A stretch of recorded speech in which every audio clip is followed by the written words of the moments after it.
Hey there, let's move on with our Google Ads course. In the previous lessons, we prepared our ads in Google Ads Editor. Today we're going to upload them into the Google Ads web interface. Right now I'm on the starting page of the ad account, the overview page. Normally people click New Campaign and start building ads right here, but we don't do it that way. If you go to Campaigns, it's empty as well. And there's the plus button to create a campaign. Now I'm switching to Google Ads Editor. And here are our campaigns that we're about to upload. And what's awesome about Google Ads Editor? Imagine you need to move campaigns to another account. You simply select all campaigns, press Ctrl C, switch to a new account, Ctrl V, and upload them to the server. Alright, that's a separate topic.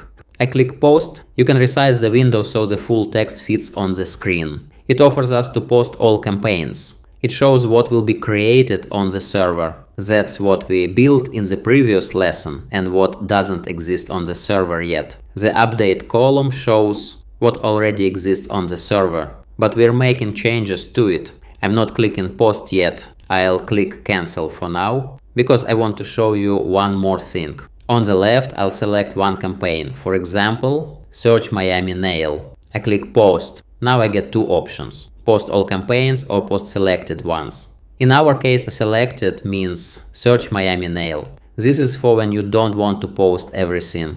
Only something specific. Super useful. I choose all campaigns. And yes, you can resize the window not only wider, but also taller. I click Post, posting starts, and a few errors pop up. I'm showing you everything on screenshots. I took screenshots, put everything together, recorded the video, so technically I could have just not shown this and done what everyone else does. Only show the perfect everything works version. But I want you to understand how it works and not get scared by small stuff. We'll sort it out now. I click Close. Anything that's no longer bold has already been posted to the server. And honestly, except for the items that have errors, the ads are fully ready to launch. I'll go to Lead Forms in the shared library. Down here on the yellow bar it explains what's wrong. It says the first form must be created in the web interface, so you can accept some boring terms. I'll show you what to do in a moment. If you want, you can open the link and read more, but there's nothing interesting for us there. For now, you can just ignore this error or delete the form so it doesn't annoy you. That's exactly what I'll do. Now let's move to the next error, images. I already commented on this in the previous lesson, because I knew this error was coming. The thing is, on brand new accounts you often can't add images at first, but after you complete advertiser verification and after some time passes, that option becomes available. You basically just need to wait a couple of weeks. In the web interface, we don't even have an image slot yet, but in Ads Editor it exists. So it ends up with nowhere to upload those images. That's why you get the error. During this lesson I'll show you this clearly. When Google enables images, you won't miss it. I'll show that too. You can also click the yellow link and read more, but I already know what it is. I'll just delete these photos. I only needed them to show you the mechanics. No more errors. Now we go back to the Google Ads web interface, refresh, and our ads are already uploaded. Whenever you make changes, they automatically go to review. See how it says all ads under review everywhere? But it's not manual review. It's not a real person. It's an automated system. And it often does a terrible job. You can advertise something completely legit, and the system can still say, "We disapproved your ad." In that case, when you hover over the status, you'll have a button like Request Review. And that's it. If needed, you contact support here under Help. So basically we prepared the ads to launch, and once the review is done, they'll start automatically. But in the next lessons, we'll set up radius targeting and ad schedule. We'll set up remarketing audiences. And most importantly, we'll set up conversion tracking. Until you understand those settings and configure them, running ads is inefficient. One option is to pause the campaigns. But paused ads don't go through review. And we want them reviewed now, so we don't waste time later. That's why we uploaded the ads enabled. So that ads don't start serving automatically after they pass review, we'll simply set a very low daily budget. It's easy to do in Ads Editor. You already did it, but for variety I'll show how it's done in the web interface. And you'll also see in real life how much more convenient Ads Editor is. So, we check the box at the top to select all campaigns. Click Edit, choose Change Budgets. First, you choose the budget type, average daily or total campaign budget. Like I said earlier, we always care about average daily. Check the box. I'm not going over the increase-decrease options. If you're curious, click around yourself. I leave Set New Budget. In Set 2, there's only one option here.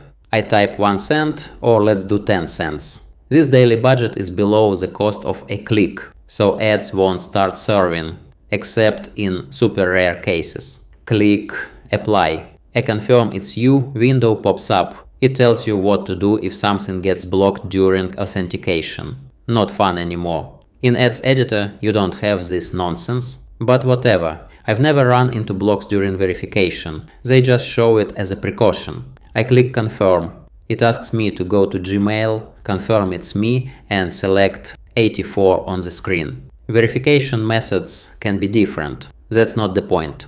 Okay, we confirmed it was us, but the budget didn't apply. A lot of people think the action applies right after verification. It doesn't. That's a common mistake.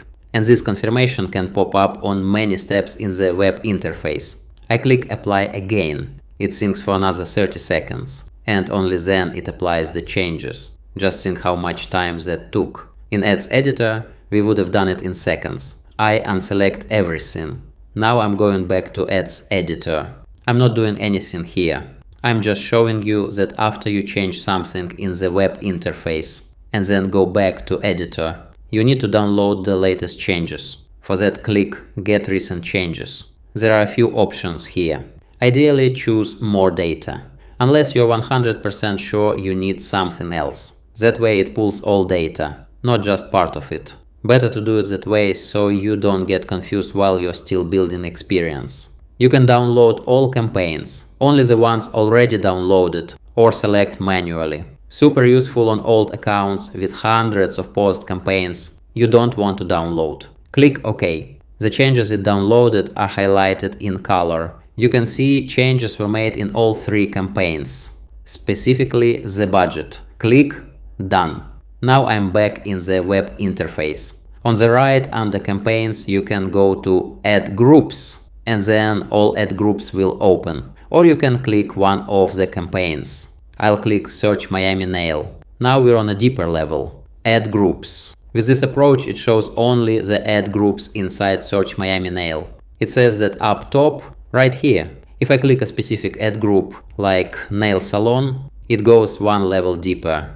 Keywords. Only the keywords inside that ad group. At the top you always see where exactly you are.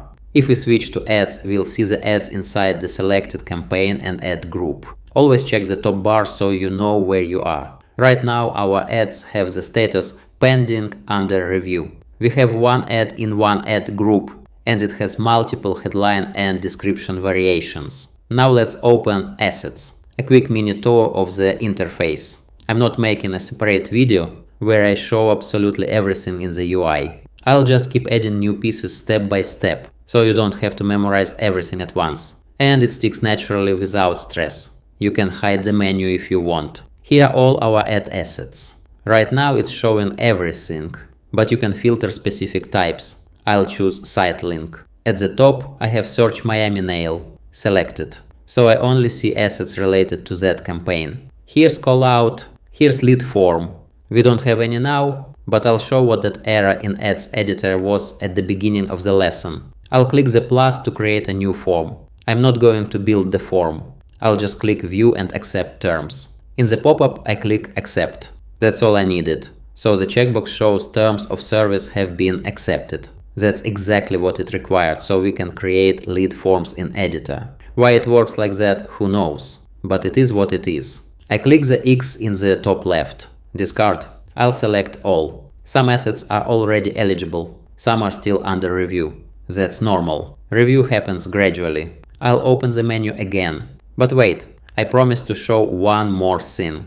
There's no image asset type here. That's why we couldn't upload images earlier. Now I'm going to show you a screenshot from the same account taken 3 weeks later. Look, the image section appeared. Now you can add them normally. Also, I said that when Google enables image, you definitely won't miss it. Here's why. In the middle, there's an info panel that says, add images to your ads. Your ads aren't as prominent as they could be if you added images, which can improve your CTR. So yeah, I don't know what this Google feature is, but it is what it is. Alright, back from the future to the present. Right now it's showing data only for the Search Miami Nail campaign. More specifically, for the nail salon ad group inside that campaign. If I click all campaigns, it will show data across all campaigns. Let's go back to the campaigns list without opening the menu.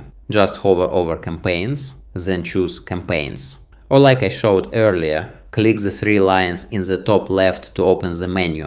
Now go to add groups, so it opens all ad groups, not just one specific campaign like before. If you're here and click all campaigns, you can filter by campaign type, search, display network, performance max, and so on.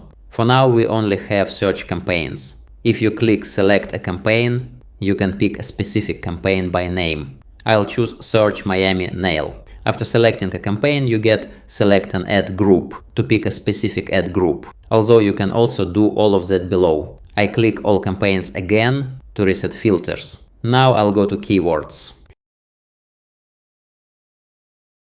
If you hover the status, it says an ad isn't showing now. Your ad has a low ad rank for this search.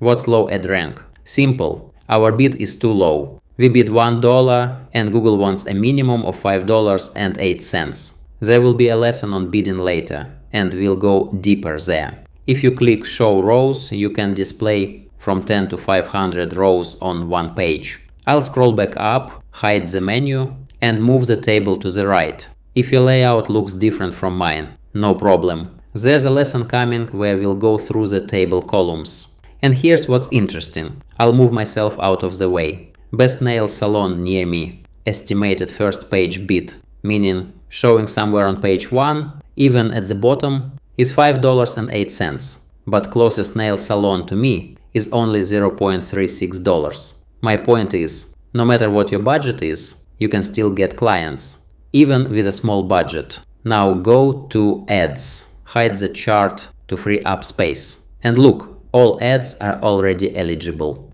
Automated review usually takes up to about an hour, but sometimes it can take a few days. I'll click to edit the ad. Here's what I really want to emphasize. It says ad strength poor, but that means basically nothing. This score does not affect your CPC or anything like that. It was made for beginners, people who've never seen an ad account before and just opened this interface for the first time. With these hints, they'll build a better ad than with no guidance. For example, to get excellent here, you typically need to fill all 15 headlines and not pin any of them. For beginners that can make sense. The system has more variations to test, but for us as pros it's nonsense. In the separate lesson where we wrote the first headline, I explained why we don't make a bunch of headlines. And in the next lesson, where we wrote the other parts of the ad, I explained that if you do things correctly, you don't need many variations. It leads to wasted budget and lower CTR over time. Some recommendations are valid though, like making headlines more unique or adding more sitelinks. I explained why that matters. But the key point, don't chase this ad strength metric. Best case, you don't hurt anything. These are basically the same fields as in Ads Editor. Just imagine how inconvenient it is to build ads in the web interface, stay relevant, and not get lost. I promise you, if you build campaigns using what you learn in this course, you already have a huge advantage over your competitors. There's also a preview here. For beginners, it's nice to see how the ad will look. For pros, it's not necessary. Alright, closing the editor. I'll check assets. Most have passed review, but not all yet. For now, I've shown everything I wanted in the interface. We'll come back to it many times in the next lessons. But for today, that's enough. Let your brain digest what you've learned. Now let's go back to Ads Editor. Next, I'll show you how to make backups. In the top menu, click Account, hover Export. choose Export Whole Account. Give it a name and choose where to save it. You can choose the format, but I always keep CSV. Click Save. A few seconds later, export complete. Now you have a CSV file with all the data you might need later. If you ever need it, just go back to Account, Import from File. Import that CSV, and you're done. In the next lesson, we'll set up radius targeting. It's a cool feature, but we'll go step by step. If it's still unclear what we're doing right now, that means you need to go through the full Google Ads course playlist from the beginning. The link is in the description under this video. Don't forget to like this video and subscribe to the channel. See you in the next one. Think bigger and make money.